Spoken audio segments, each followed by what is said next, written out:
Hi students, आज हम जो पढ़ने वाले हैं वो है मानव में जनन है और उस जनन के बारे में अपन कुछ बातें पढ़ चुके हैं। तो आज जो है वो है वृषण की आंतरिक संरचना की बात चल रही थी अपनी। तो एक बार और देखते हैं वृषण की आंतरिक संरचना। वृषण की आंतरिक संरचना वैसे तो अपन पढ़ चुके हैं, तो एक बार और देखते हैं वृषण की आंतरिक संरचना में। तो वृषण की आंतरिक संरचना में दो आवरण पाए जाते हैं। ये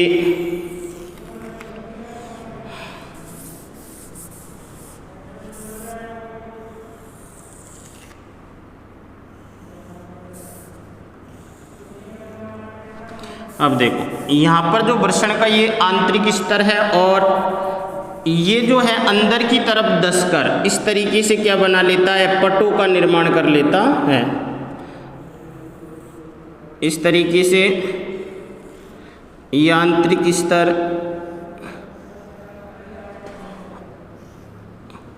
अंदर की तरफ धंसकर क्या बना लेते हैं, पटों का निर्माण करते हैं। क्लियर?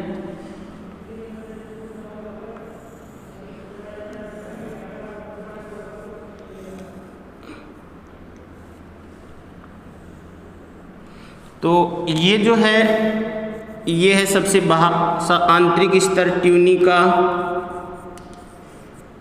एल्ब्यूजिनिया। ये फाइब्रस कनेक्टिव टिश्यू का बना होता है और ये अंदर की तरफ धंसकर अनेक पट जो है सेप्टा का निर्माण कर देता है। ये क्या बना लेता है, पट। और इन पटों के कारण क्या बन जाते हैं, बहुत सारे लोब्स बन जाते हैं, चेम्बर बन जाते हैं। इन्हें कहा जाता है टेस्टिक्युलर लोब्यूल्स।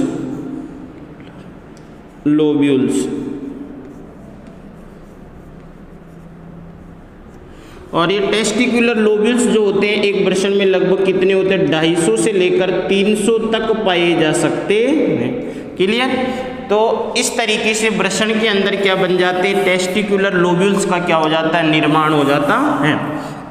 और इसके बाहर जो परत होती है वो ये जो उदर आवरण अर्थात उदर के कारण निर्मित होती है। और ये कहलाता है ट्यूनिका वेजाइनेलिस। ट्यूनिका वेजाइनेलिस,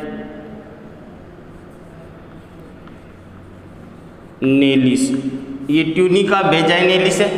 अब देखो यहाँ पर जो प्रत्येक पट जो होता है, इस प्रत्येक पट में छोटी छोटी नलिका रूपी संरचनाएं जो अत्यधिक कुंडलित संरचनाएं पाई जाती हैं। और उन कुंडलित संरचनाएं जो होती है उन्हें क्या कहा जाता है, सेमनीफेरस ट्यूब्यूल्स अर्थात शुक्रजनक नलिकाएं। तो एक लोब्यूल्स जो होता है उसमें कितनी, लगभग शुक्रजनक नलिकाएं जो होती हैं वो कितनी होती हैं, 1 से लेकर 3 तक शुक्रजनक नलिकाएं हो सकती हैं। क्लियर? तो यहाँ पर ये क्या पाई जाएंगी, शुक्रजनक नलिकाएं। और ये शुक्रजनक नलिकाएं जो हैं अत्यधिक क्या होती हैं, कुंडलित होती हैं।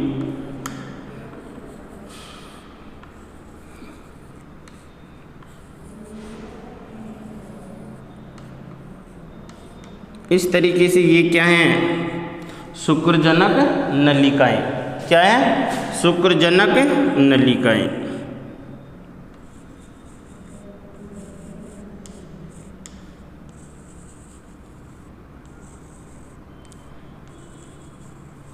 तो एक जो लोब्यूल जो होता है उसमें कितनी शुक्रजनक नलिकाएं हो सकती है, लगभग कितनी, 1 से लेकर 3 तक शुक्रजनक नलिकाएं हो सकती हैं।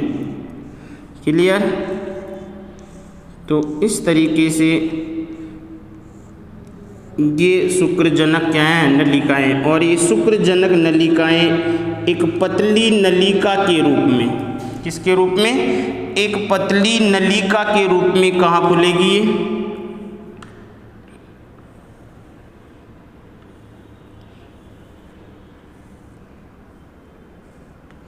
इस तरीके से ये जो है इस तरीके से संरचना बना लेती है और ये खुलती है यहाँ पर। और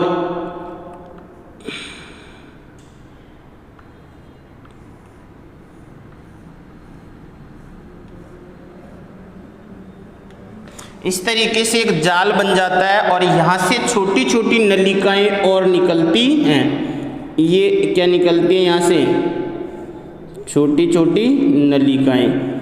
तो ये महीन संरचनाएं निकलती हैं इस तरीके से। और ये संरचनाएं मिलकर ये कहाँ खुलती हैं? अभी ये खुलती हैं, एक कोमानुमा संरचना होती है।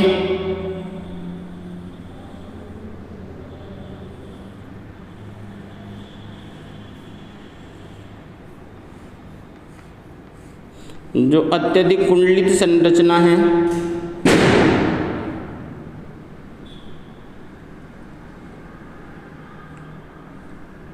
इस तरीके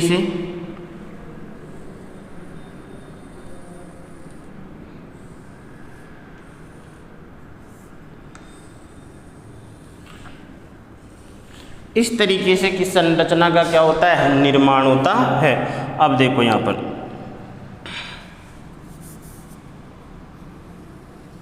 ये आंतरिक स्तर,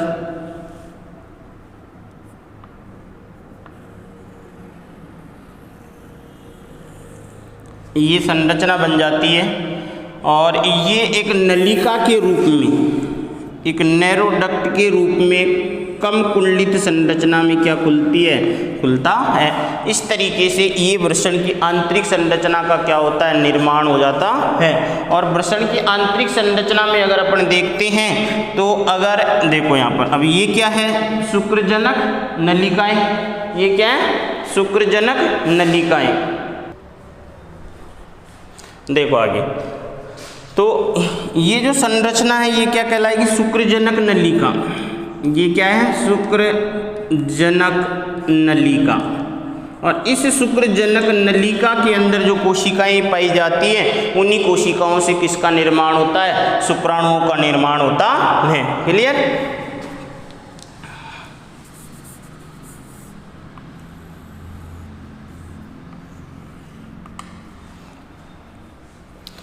और ये जो है यहाँ पर जो ये शुक्रजनक नलिकाएं खुल रही है, ये संरचना कहलाता है वृषण जालक, रेटिटेस्टी वृषण जालक। और वृषण जालक से जो छोटी छोटी नलिकाएं निकलती हैं, ये इन्हें कहा जाता है वासा इफेरेंसिया। क्या कहा जाता है? वासा इफेरेंसिया। अपोहाई नलिका क्या होती है? अपोहाई नलिकाएं। और ये अपोहाई नलिका जो है ये कहाँ जाके खुलती है? इस संरचना में खुलती है। और इस संरचना को क्या कहा जाता है? अधिवृषण। क्या कहा जाता है? अधिवृषण, एपिडिडाइमस कहा जाता। एपिडिडाइमिस इस संरचना में ये खुलती है। और ये एपिडिडाइमस जो है इसके कितने भाग होंगे? यहाँ पर अगर अपन देखते हैं तो एपिडिडाइमस के कितने भाग बन जाते हैं? 3 भाग होते हैं। एक होता है शीर्ष भाग, ये कौन सा हो गया? शीर्ष एपिडिडाइमस। ये उसका कौन सा भाग हो गया? मध्य भाग। और ये जो है इसका कौन सा भाग है? पुच्छ भाग। ये कौन सा भाग है? पुच्छ भाग। तो एपिडिडाइमस जो है इसके कितने भाग है? 3 भाग होते हैं। इसको जो ये होता है कैप्यूट एपिडिडाइमस,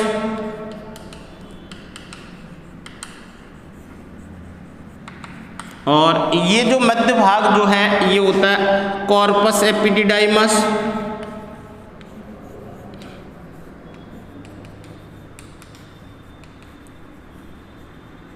और ये जो पुच्छ भाग जो होता है ये होता है कॉर्डा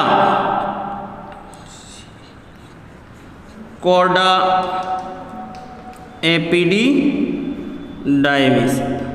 ये 3 भाग होते हैं किसके? अधिवृषण के।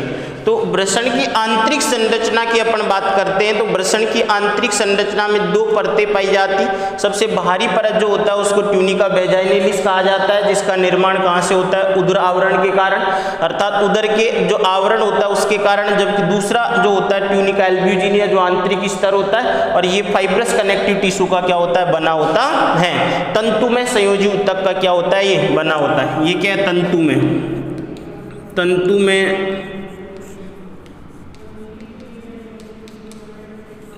संयोजी ऊतक।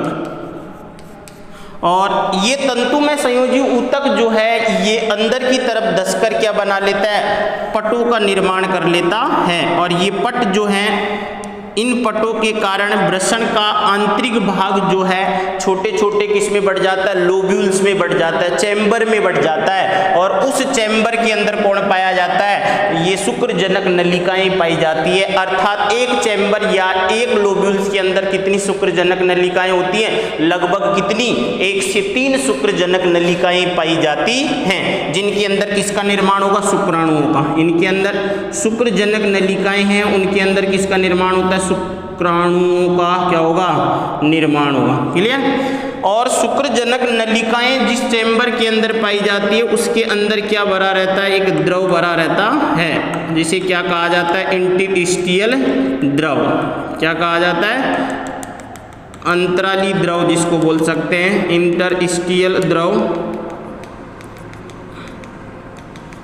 अब देखो ये सभी शुक्रजनक नलिकाएं जो हैं एक साथ जुड़कर एक संरचना, कंबाइंड संरचना में जाकर खुलती हैं, और उसे क्या कहा जाता है, वृषण जालक कहा जाता है। और वृषण जालक से छोटी छोटी नलिकाएं निकलती हैं जो कहाँ जाके खुलती है, अधिवृषण के शीर्ष भाग में खुलती हैं। और इन्हें क्या कहा जाता है, वासा इफेरेंसिया कहा जाता है। क्लियर।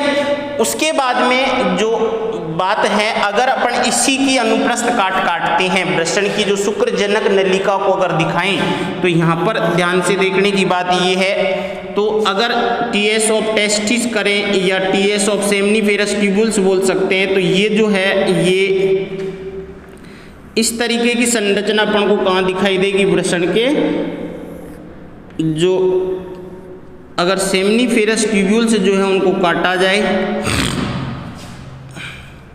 अब देखो यहाँ पर तो इनके चारों तरफ क्या है, इंटरस्टिशियल द्रव। इनके चारों तरफ क्या है,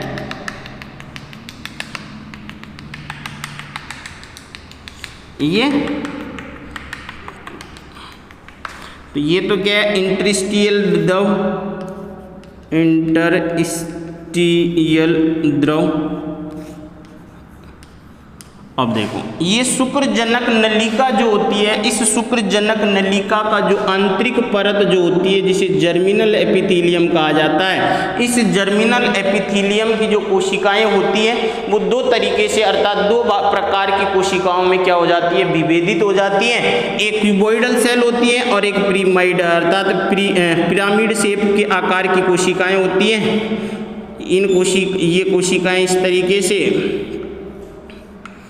क्लियर। और ये जो है ये होती है क्यूबॉइडल सेल्स, अर्थात ये जर्मिनल एपिथेलियम के विभेदन से बनती है। और बाद में ये कोशिकाएं जो है क्या कहलाती है, जर्म सेल कहलाती है, शुक्रजनक कोशिकाएं। अर्थात इन्हीं के द्वारा किसका निर्माण होता है, शुक्राणुओं का निर्माण होता है। तो ये जो है इस तरीके से प्रत्येक शुक्रजनक नलिका जो है इसमें ये आंतरिक जो परत है जर्मिनल एपिथेलियम, जो प्रकार की कोशिकाएं पाई जाती हैं, एक होती है जर्म सेल, तो ये जो क्यूबॉइडल हैं ये कहलाती है जर्म सेल। ये तो जर्म सेल या इन्हीं को बोल जाता है शुक्रजनक कोशिकाएं। यही क्या कहलाती है, शुक्रजनक कोशिकाएं, जिनके द्वारा अर्थात इनमें बाद में अर्धसूत्री विभाजन होता है, और अर्धसूत्री विभाजन के द्वारा ही किसका निर्माण होता है, शुक्राणुओं का। तो ये प्रक्रिया जो है जिसे शुक्रजनन कहा जाता है, उस प्रक्रिया को अपन डिटेल से पढ़ेंगे कि शुक्रजनक नलिका, इनमें क्या अर्धसूत्री विभाजन होता है, इन आकार में बड़ी होती है, स्पर्मेटोगोनिया बनता है। स्पर्मेटोगोनिया के बाद में प्राइमरी स्पर्मेटोसाइट, फिर सेकेंडरी स्पर्मेटोसाइट, उसके बाद में स्पर्मेटिड बनता है, फिर स्पर्मेटिड में शुक्र कायांतरण। तो ये प्रक्रिया शुक्र जनन प्रक्रिया कहलाएगी, जो अपन बाद में पढ़ेंगे। और ये जो लंबी कोशिकाएं हैं, इन कोशिकाओं को क्या कहा जाता है, सर्टोली कोशिकाएं। ये कौन सी कोशिकाएं हैं, ये कहलाती है सर्टोली कोशिकाएं। सर्टोली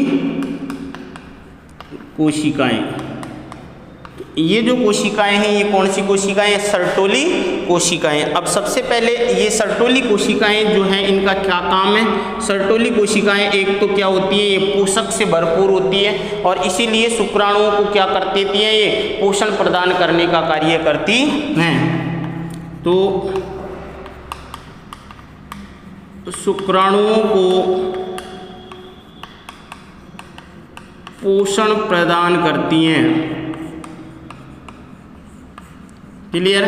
तो ये शुक्राणुओं को क्या करती है, जैसे शुक्राणु, क्योंकि शुक्राणु का ये क्या है, इसकी गुहा शुक्रजनक नलिका की, और शुक्रजनक नलिका की गुहा में ही क्या होती है, शुक्राणु अलग अलग स्टेज में देखे जा सकते हैं। तो जैसे शुक्राणु का निर्माण हो जाता है, शुक्राणु जो होते हैं ये सर्टोली कोशिकाओं से क्या हो जाते हैं, जाकर चिपक जाते हैं, और इनसे क्या लेते रहते, पोषण प्राप्त करते रहते हैं, इस तरीके से। क्लियर। तो ये जो है, ये क्या है, शुक्राणु। ये अपने प्रैक्टिकल में भी है, शुक्रजनक नलिका की संरचना की अगर बात करते हैं तो इस तरीके से। और सर्टोली कोशिकाएं एक काम और करती हैं, एक हार्मोन का स्त्रावण करती है, जो प्रोटीन हार्मोन होता है, इसको बोलते हैं इनहिबिन हार्मोन। इनहिबिन हार्मोन होता है, हार्मोन का स्त्रावण करती हैं।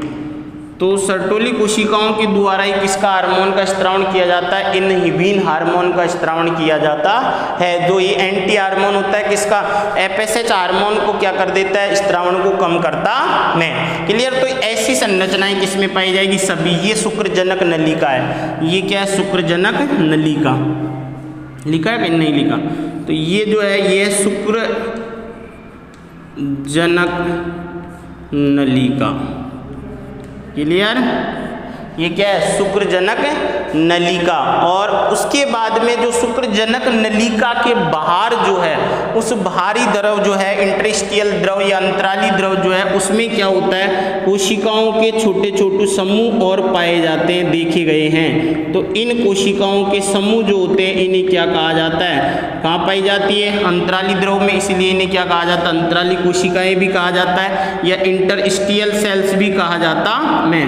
तो ये जो है, ये कौन सी कोशिकाएं हैं, ये जो है, ये है इंटरस्टिशियल कोशिकाएं, या इन्हीं को क्या कहा जाता है, लीडिंग कोशिकाएं। क्या कहा जाता है, लीडिंग सेल्स, लीडिंग कोशिकाएं कहा जाता है। और इन लीडिंग कोशिकाओं के द्वारा कौन से हार्मोन का स्त्रावण किया जाएगा, इन लीडिंग कोशिकाओं के द्वारा नर हार्मोन जो होता है, कौन सा नर हार्मोन, टेस्टोस्टेरोन जो होता है, उसका क्या किया जाता है, स्त्रावण किया जाता है। और ये नर हार्मोन जो है, टेस्टोस्टेरोन जो है, वो नर के अंदर क्या काम करता है, शुक्र जनन को प्रेरित करने का कार्य करता है। और क्या काम करेगा, ये जो नर के अंदर जो द्वितीय गौण लैंगिक लक्षण जो है, उनको भी क्या करता है, डेवलप करने का कार्य करता है। क्लियर। तो ये शुक्रजनक नलिका की संरचना है। ये उसके बाद जैसे वृषण की आंतरिक संरचना, अगर यहाँ से अपन इसको ले और उस देखें, तो अपन को कैसी संरचना दिखाई देगी, ये दिखाई देगी अपन को। क्लियर। और ये वृषण की आंतरिक संरचना है। क्लियर।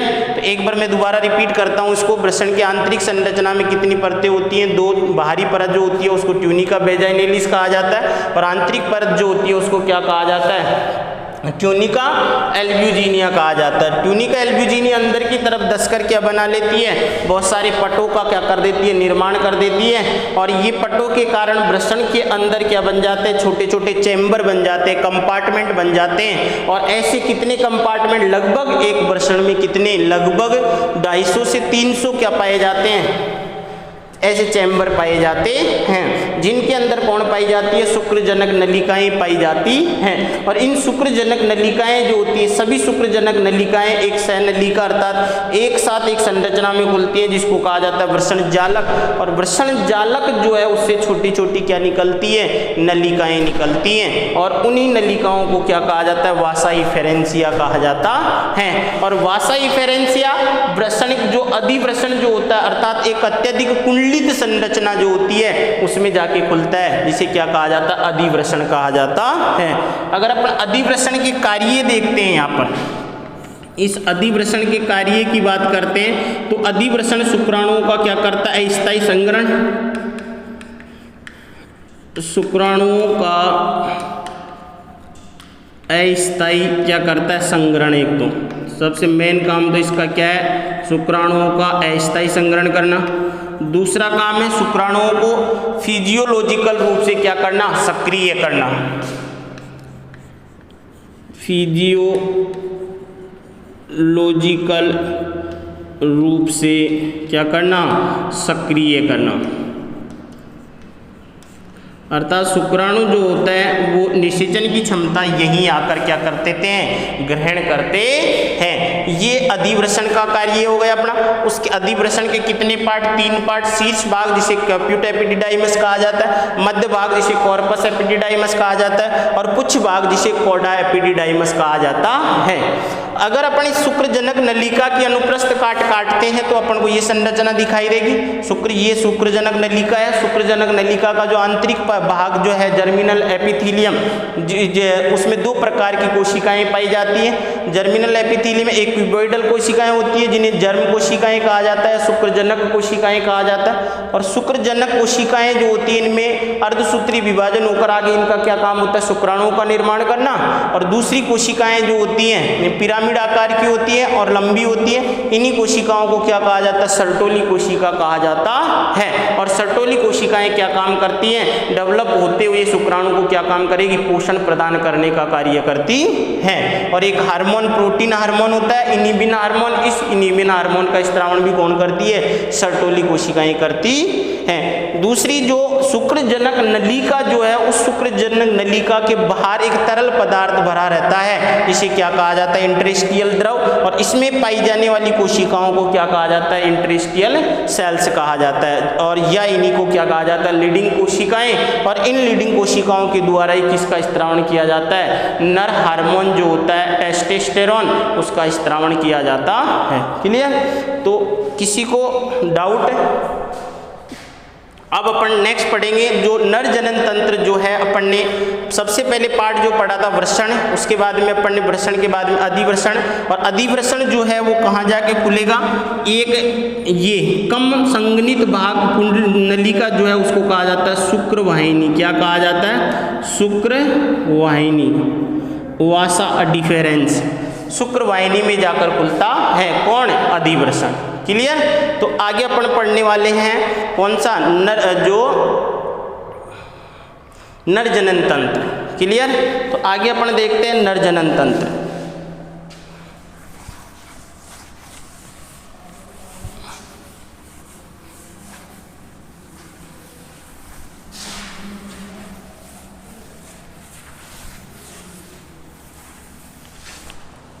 देखो, नरजनन तंत्र की बात करते हैं तो नरजनन तंत्र जो होता है उसमें एक जोड़ी वृषण पाए जाते हैं, जो दोनों एक पट के द्वारा क्या रहते हैं, अलग रहते हैं। परंतु यहाँ पर अपन दिखने की, स्पष्ट दिखने के लिए अपन उसको थोड़ी दूर बनाते हैं।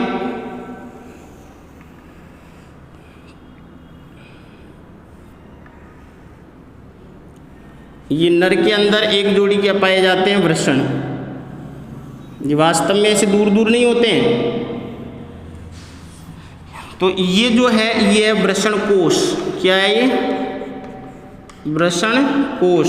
और वृषण कोश के अंदर कौन पाया जाता है, वृषण पाया जाता है। दोनों में सेम ही होता है तो अपन एक को बना के चलते हैं। ये जो है ये क्या है, वृषण। ये क्या है, वृषण। और वृषण जो है वृषण कोश से किसके द्वारा जुड़े रहते हैं, यहाँ पर गुबर्निकुलम के द्वारा। यहाँ पर संरचना होती है ना, जो अपन पहले समझा चुके हैं यहाँ पर। तो गुबरनिक मूलम के द्वारा क्या होते हैं, वृषण जुड़े रहते हैं। उसके बाद में वृषण जो है यहाँ पर, इन वृषण के ऊपर एक कौमा आकार की एक संरचना जो वृषण को ढकी हुई रहती है, और इस कौमे आकार की संरचना को क्या कहा जाता है, अधिवृषण। क्या कहा जाता है, इस तरीके से।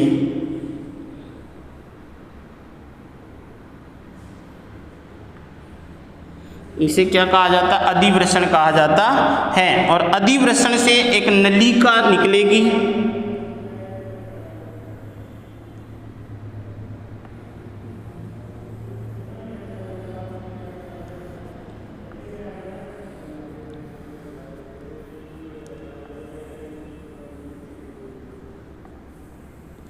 इस तरीके से ये संरचना निकलती है, जिसे क्या कहा जाता है, शुक्रवाहिनी। तो ये शुक्रवाहिनी जो है, ये क्या है, शुक्रवाहिनी। और ये शुक्रवाहिनी कहाँ पर, मूत्राशय जो होता है, कहाँ पर, मूत्राशय जो है,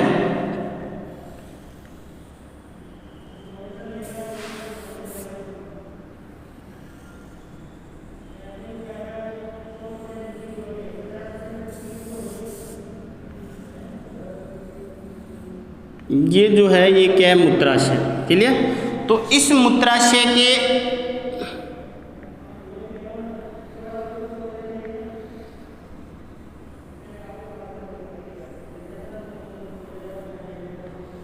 इस तरीके से ये क्या है, शुक्रवाहिनी। इस तरीके से इधर की शुक्रवाहिनी भी आएगी, नहीं आएगी। तो ये क्या है, ये है मूत्राशय। और ये मूत्राशय जो है, ये है मूत्रमार्ग। अब देखो यहाँ पर ये शुक्रवाहिनी जो है, ये क्या है, अधिवृषण। ये क्या है, अधिवृषण। इसको इधर ले लेते हैं, अधिवृषण। और अधिवृषण जो है, ये क्या है, शुक्रवाहिनी, वासा डिफरेंस।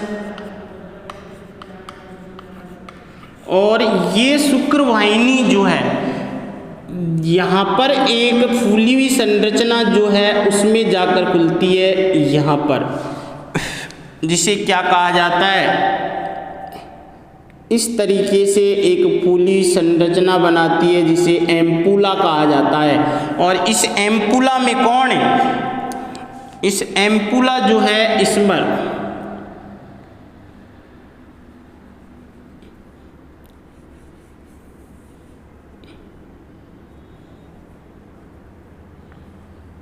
एक संरचना आकर खुलती है इसमें, जिसे क्या कहा जाता है, शुक्राशय। क्या कहा जाता है, शुक्राशय। तो ये क्या है, ये संरचना यहाँ पर एम्पुला। ये जो क्या है, एम्पुला। इस एम्पुला में शुक्रवाहिनी, और शुक्रवाहिनी के साथ में कौन खुला, यहाँ पर शुक्राशय। और अब देखो यहाँ पर ये शुक्राशय, शुक्राशय वाहिनी और शुक्रवाहिनी दोनों आकर खुली, और दोनों मिलकर एक सहनलिका का क्या कर लिया, निर्माण कर लिया। और ये सहनलिका जो है, ये क्या कहलाएगी, इजेकेट्रोडक्ट, अर्थात स्खलन वाहिनी। क्या कहलाएगी,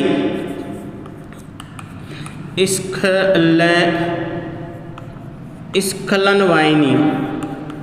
क्या कहलाएगी, स्खलन वाहिनी कहलाएगी। और ये स्खलन वाहिनी जो है, ये किसके साथ मिलती है, ये मिलती है किसके साथ, मूत्र मार्ग जो है, ये किसके साथ खुलेगी, यहाँ पर मूत्र मार्ग जो है, ये यहाँ पर इस तरीके से क्या करेगी, मूत्र मार्ग। इधर भी कौन, दूसरी शुक्रवाहिनी आएगी, नहीं आएगी। तो ये इस तरीके से संरचना का क्या हो जाता है, यहाँ पर निर्माण हो जाता है। और ये जो है, ये तो क्या है, मूत्र मार्ग।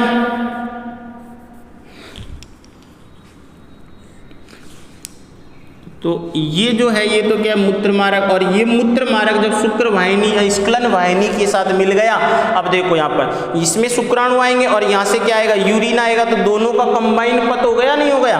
अब इसे क्या कहेंगे, शुक्रवाहिनी और मूत्र मार्ग जो मिल जाता है तो इसे कहा जाता है मूत्र जनन वाहिनी। क्या कहा जाता है, मूत्र जनन वाहिनी।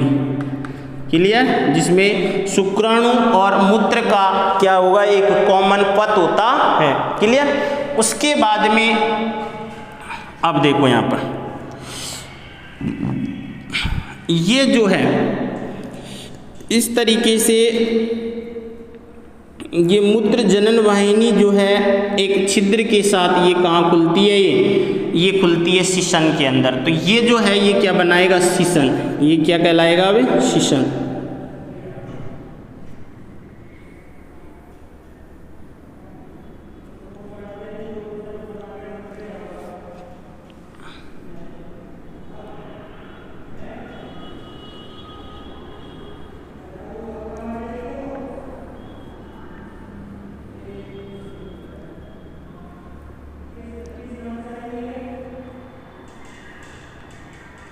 इस तरीके से एक संरचना का निर्माण होता है और इसके चारों तरफ एक और आवरण होता है जो यहाँ तक ही होगा, ये डोर्सल भाग की तरफ होता है ये।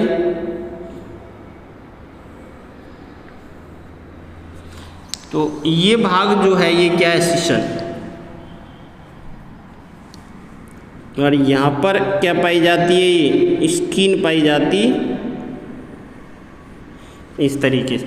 तो ये जो छिद्र है, ये छिद्र तो क्या कहलाएगा, मूत्र जनन छिद्र। ये तो क्या कहलाएगा, मूत्र जनन छिद्र।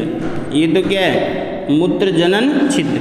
और ये जो है इसका ये फूला हुआ भाग, सबसे पहले तो ये क्या है, शीशन या पेनिस इसको बोलते हैं। और ये जो है इसका ऊपर जो आवरण पाया जाता है ये इसका स्किन का आवरण है और इसे क्या कहा जाता है, प्रीपियूस कहा जाता है, प्रीपियूस। तो ये क्या है, प्रीपियूस। और ये जो इसका ये फूला हुआ भाग जो बन रहा है ये क्या कहलाता है, ग्लांस पेनिस कहलाता है, ग्लांस पेनिस या शीशन। ये क्या हो जाएगा, ग्लांस शीशन या ग्लांस, इसको ऐसे लिखते हैं, ग्लांस पेनिस। ये क्या है, ग्लांस पेनिस। क्लियर। अब देखो यहाँ पर तो इस तरीके से ये जो जनन तंत्र जो होता है इसके भाग होते हैं, ये भी यहाँ पर भी क्या है, वृषण होगा, नहीं होगा।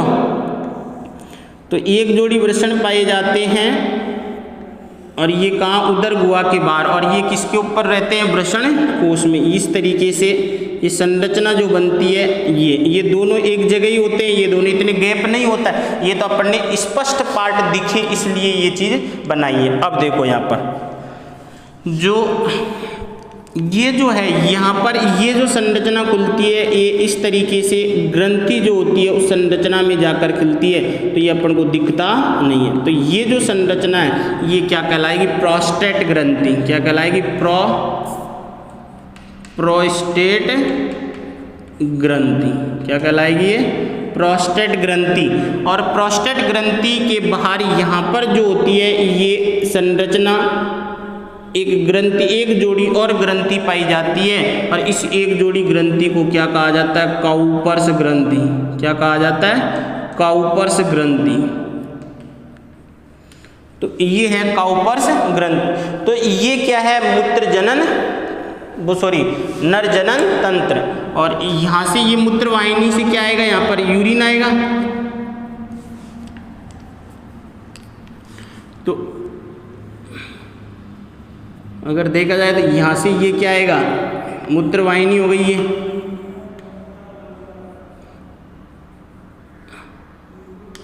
और इधर की मूत्र वाहिनी ये हो जाएगी, होगा नहीं होगा। तो इस तरीके से ये मूत्राशय, और मूत्राशय के अंदर क्या आएगा, यूरिन। और यूरिन जो होता है शुक्रवाहिनी, यहाँ से देखो दोबारा देखते हैं, ये अधिवृषण किसमें, वृषण अधिवृषण में, अधिवृषण से एक नलिकाएं निकल रही है उसको क्या कहा जाता है, शुक्रवाहिनी। और शुक्रवाहिनी एक फूली हुई संरचना बना लेती है जिसको एम्पुला कहा जाता है। इस एम्पुला में ही एक अन्य ग्रंथि कौन, शुक्राशय आकर खुलता है। शुक्राशय वाहिनी और जो शुक्रवाहिनी दोनों मिलकर एक सह नलिका नलिका का निर्माण करती है जिसे क्या कहा जाता है, स्खलन वाहिनी, स्खलन एजुकेटरी डक्ट जिसको कहा जाता है। स्खलन वाहिनी जो है आगे जाकर किसके साथ मिल जाती है, मूत्र मार्ग के साथ मिल जाती है, और मूत्र मार्ग और दोनों मिलकर एक सह नलिका के रूप में किसका निर्माण करते हैं, मूत्र जनन वाहिनी का निर्माण करते हैं। और मूत्र जनन वाहिनी कहाँ खुलती है, शीशन में खुलती है। क्लियर। अगर अपन शीशन के अनुप्रस्थ काटे यहाँ पर, शीशन को यहाँ से अगर काट दिया जाए और कट के इसको देखते हैं तो ये इस तरीके से, ये इसका आवरण हो गया, ये इसका डोर्सल साइट है, ये वेंट्रल साइट है। तो यहाँ पर जो है इस तरीके से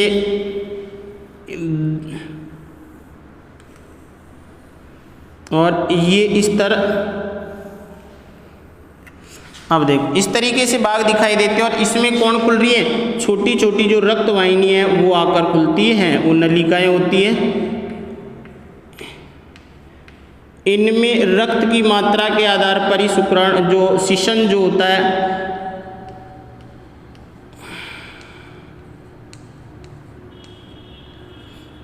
और देखो, अब देखो इसमें ये जो है यहाँ पर एक छिद्र होता है जिसे क्या कहा जाता है, मूत्र जनन छिद्र। और ये जो है ये क्या है, रक्त वाहिनियाँ।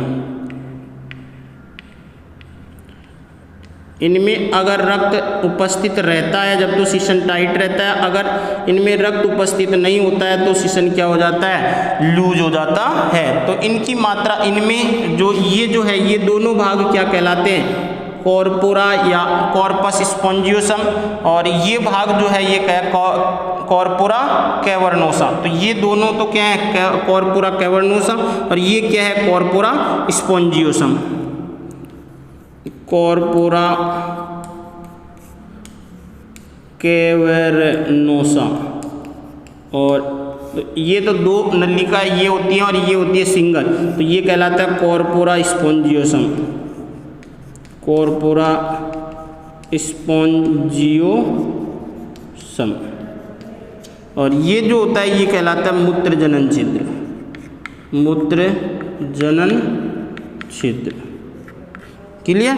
तो ये वृषण, ये शीशन की आंतरिक संरचना में अपन को ये दो डोरियां जिसको बोल सकते हैं, ये डोर्सी, ये डोर्सल साइड की तरफ, ये वेंट्रिकल, अर्थात ये जो होता है, अगर इस भाग की बात करते हैं, ये जो कॉर्पोरा स्पॉन्जियोसम, ये शीशन के किस्में, ये जो है ये तो क्या कहलाएगा, कॉर्पोरा स्पॉन्जियोसम, और ये जो है कॉर्पोरा कैवर्नोसा कहलाएगा। तो ग्लांस पेनिस जो बनता है वो किसके कारण बनते हैं, ओनली कॉर्पोरा स्पॉन्जियोसम के कारण बनता है। क्लियर। तो इस तरीके से ये कौन था, नरजनन तंत्र।